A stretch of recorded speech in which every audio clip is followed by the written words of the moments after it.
Hi dream girl, hi dreamies. Welcome back to my channel. So today I wanted to talk about how we're going to reframe our mindset as a dream girl. So for me, my failure was when I had to decide to move back home from LA back home to Miami because I knew I need to rebuild my foundation with myself, and I knew I was going to take over the family business, and in order for me to do that I had to be here presently and help take it over. And it's kind of scary, to be honest, but I have to do a lot of work and it's just me. And it's gonna look like I'm failing because, oh my gosh, you moved to LA and you lived this amazing lifestyle, which I completely did, right? But not everybody knows that I was breaking even most of the time living in LA. Like, I had my small little business and it would pay the bills, and then that was it. I I was frugal over there, but it looked like I lived amazing, which I'm actually grateful for because it taught me that living on my own is extremely privileged. I would say, like, I was privileged to live outside of my house, and I learned what it's like to live outside of my house. So I'm extremely grateful that my parents allowed me to move back home so I can do better.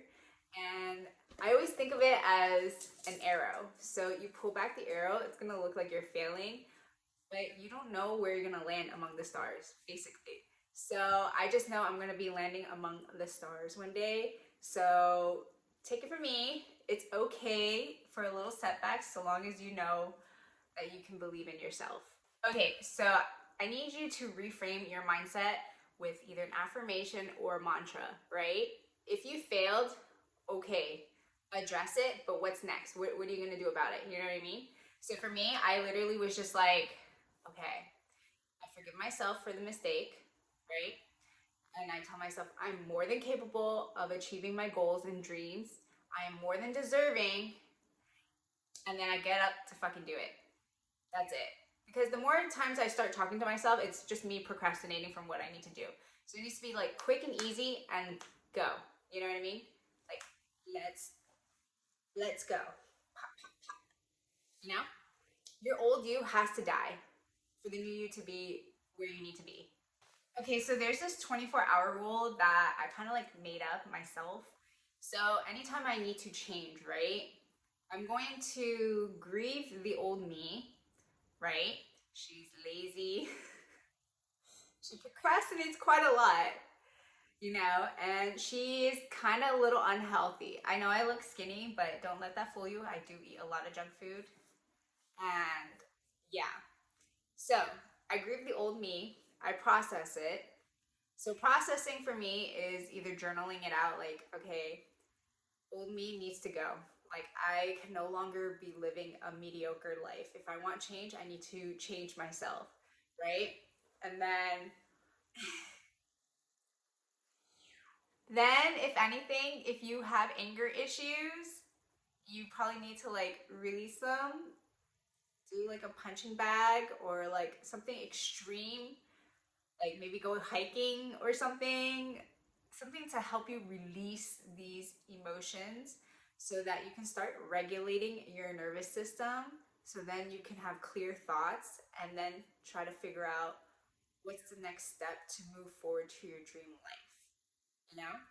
So maybe make it symbolic, like work yourself out to the extreme, and then that's it. That's like my 24-hour rule. So within 24 hours, release your emotions, process it, and then we gotta go. So at any time you feel overwhelmed or tired, it's okay to take a break. It's okay. Also forgive yourself, because I don't think doing this journey is going to be perfect. I have messed up quite a bit in the beginning and I still continue to, right? But I do forgive myself. So I hope you don't be hard on yourself just because you messed up on one day or 2 days or consecutively. It's okay. You're human and it's all right. What I think is important is that you need to regroup. So take the break and then refocus. So I like to journal, but I need to show you what kind of journal I use. So when I journal, it's like I daily journal myself. So I'm like, okay, what do I like to achieve today? How am I feeling in my journal? What am I feeling today? How do I get into the vibration of my dream girl while I journal, right? I also do a shadow work, so I make sure I take care of my inner self too, because that's also important. If you don't fix your inner self, then like you cannot grow as a person. So I really try hard to work on my shadow self in order to be a better person. So I do that along with journal. So I'll journal for like 15 minutes and then like I'll do one section here. And then sometimes I'll repeat the section so that I ingrain it in my daily life and make sure. Because like if I just go through the whole workbook as just like homework, it's not gonna stick. So for me, I have to like repeat it a couple times. So if I have to do one section for 3 days or 4 or a whole week, good, because I need it to be in my brain, basically. So every morning I do some gratitude walk. So yes, I do meditation, but then I'll do some gratitude walks. But for gratitude walk, I do it with my dog. So it's just me and my puppy walking in the neighborhood, and I'll talk out loud. But luckily no one's outside early in the morning while I do it. So I'll just be like, hi universe. So I address the universe and be like, hi universe, I am. And I always start with I am because I always want to be in that state of being. So be like, I am grateful for XYZ. So for me, I'd be like, oh, I'm grateful for my family and friends. And it's kind of like prayer if you think about it. But I just do it as like I walk, and I also like to speak it out into the universe. So that's how I like to do it. But if you don't like to talk out loud in your neighborhood, that's okay. You can do it in your room. It's kind of like prayer to me. So that's how I like to do my gratitude walks. Another thing that I do to refocus is a self-care day. So every week I'll just do something little, not like a whole dedicated self-care day, because that might be too much for me. But I like to just lay down, sunbathe, put a face mask, drink a nice coffee on a Sunday, things like that, and have a really slow morning and just like enjoy my day off, enjoy my Sunday. So like everybody has those Sunday self-care days, which I think that's great. And you should probably have one included in your lifestyle anyways, to always have to take care of yourself, because if you don't take care of yourself, who's going to take care of you? You know what I mean? You have to look after yourself. So that is self-love, and self-love is discipline. So another thing that I like to do is have a vision board. So every morning that I wake up, I look at my vision board. I can show you some of my vision boards. So let me see. I don't know if people ever show you vision boards, but I'll show you like some of mine that actually came true. So I got to see BTS, and then I got to see Blackpink in concert, and then I got to go to Korea and see the famous like library, which I thought was so cool. So I think just seeing my vision board and that some parts of it already have came true, I think helps motivate me to be like, okay, keep going, you're on the right track, you know what I mean? So this is my vision board. Of course, you can always put like, what is this one? This one says the beauty is in the attempt. So I think it's a good reminder every day to just have a physical vision board. I also put it on my laptop, and I also put it as my background on my phone. So every day I'm just trying to ingrain in my brain, like just subtle things, subliminal messages into my brain that, okay, this is the goal that you want to do, and just keep going. And yeah, so I found that some of these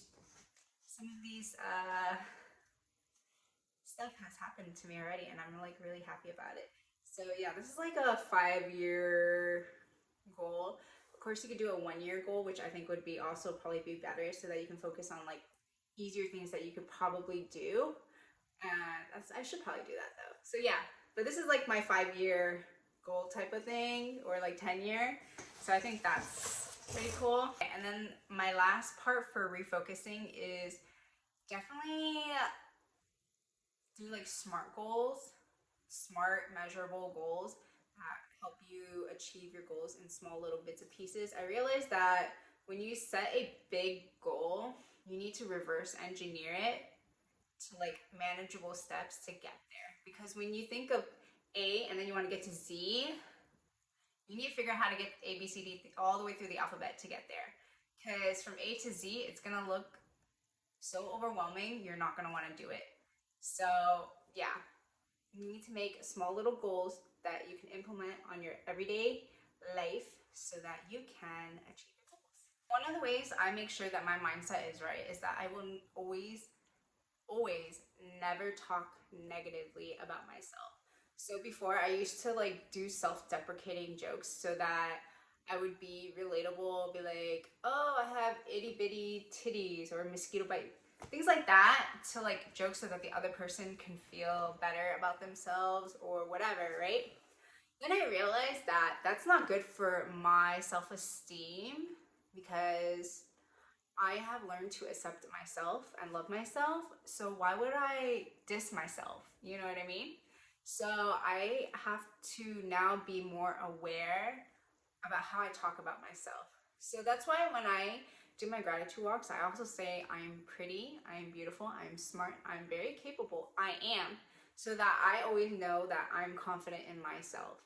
Some of the things I build confidence in myself is going to do things by myself, which I no longer am scared of doing anymore.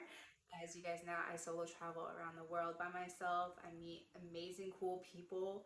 And if I didn't go by myself, I wouldn't have met these type of people. I wouldn't be curious about the world that I see now. And yeah, you need to start building confidence in yourself. So little things can help make you a better person and make you a better dream girl. And it starts with self-compassion first. You need to try new things. So you need to maybe run errands by yourself. Start little, start locally. Go run errands, go to the movie theaters, dine alone. It's not that scary, honestly. And it's actually quite peaceful, to be honest, because no one bothers you and you're not forced to talk to people. And I think building up these experiences help build you a better person, and that you can become a more interesting person as well. Because a lot of people are very dependent on others and they don't know how to do things by themselves. And I think that's a little sad when you can't do things by yourself. You're always like, oh, I need to go do it with someone. Okay, then you're never gonna live life. That's like traveling. You're gonna wait for people to get off their schedule, and if their schedule doesn't line, oh, it means you can't go. You know what I mean? Makes no sense. I think you should just go anyways because it's really not that scary. You're a grown adult, girl or guy, if you're watching this video. So I think you'll be fine. Just go do it. Go live life and see the world, experience new things, and you'll come out a lot better on top. Wait, that doesn't sound right. And you'll just come out more confident in yourself. And like being confident in yourself expands everywhere in your daily life. I think one of the most important things about your mindset is definitely surrounding people who are like you and where you want to be. So for me, my support circle, I only have like 2 friends. Honestly, like 2 like good friends, and they're in happy marriages, and I love that for them. And to me, when I hang out with them, it shows that I am very deserving of that type of lifestyle, type of goal in relationships. But also, like, if I don't have friends like that in real life, I would look towards, like, who would you want to aspire to be? So for me, I love the Wizard Lid, Simone Square, Cam, and I think her name is Alice May. Those are the type of girlies that I would love to be friends with in real life, but they're all over the world. So for me, I go to YouTube and I'll just watch their videos, and it's like we have the same mindset, and that's where I want to be, and that's who I want to be. And I think it helps when they give you advice that is aligned with your goals. That's the type of friends I would like to be with. If I don't have them in real life, then that's okay. It is what it is, you know what I mean? those type of girls that I would love to be friends with, they're like to me my mentors. So anytime I have a question about something, I'll just like go on their YouTube and then I'll like see what they say about it. And I'm like, oh, okay, that sounds about right how I want to be. You know, I think that is being part of within your frequency, within your little circle, and that's how I would like to be in my daily life, even if they're not in my real life, they're in my virtual life. You know what I mean? Goals as your dream girl self. I showed you guys my manifestation vision board, right? You need to create one for you. So go to Pinterest because it's my favorite place in the world. That's where I get a lot of my inspiration from, Pinterest, really, because you see that it exists outside your reality, right? That means it exists. It exists. So if I want to be there one day, I will have to go print out pictures from CVS. They cost like, I don't know, 20-30 cents at CVS. Find those pictures, print it out at CVS, make your vision board, find cool quotes that align with your goals and your aspirations, and put that also in your vision board. And then my other crazy woo woo idea is go on ChatGPT, right? And put what your dream girl is. So, for example, I put my dream girl lives in LA, lives in the penthouse, and she travels around the world and she does fashion shows, things like that, right? So you put that in your description of your dream girl, right? Then you tell ChatGPT to write a day in the life of being your dream girl. And then it will spew out a whole story of your whole day in the life of your dream girl. Record it, or you can have ChatGPT read it to you, or you can read it yourself. So that way, when you go to sleep, you press the recording and then loop it. Actually, loop it like maybe an hour long video. And then when you go to sleep, you play that video so that when you're falling asleep, you're training your subliminal to dream of your dream life. That way you start acting like your dream girl life. You know what I mean? So that's like one of my crazier, well, it's not crazy, honestly. It actually really helps me because I'm really trying to train my subliminal thoughts and making sure like, hey, how are you your dream girl? Like I'm dressed as my dream girl right now, you know? So long as you are acting and being your dream girl, you are in vibration of your dream life. So yes. Okay, so I hope you guys enjoyed my video. I'm really excited about this one because I am simply living in my dream life and I'm just waiting for time to catch up. But I'm still acting like my dream self. Hope you guys enjoy the video, like and subscribe, and I'll see you guys in the next video. Peace.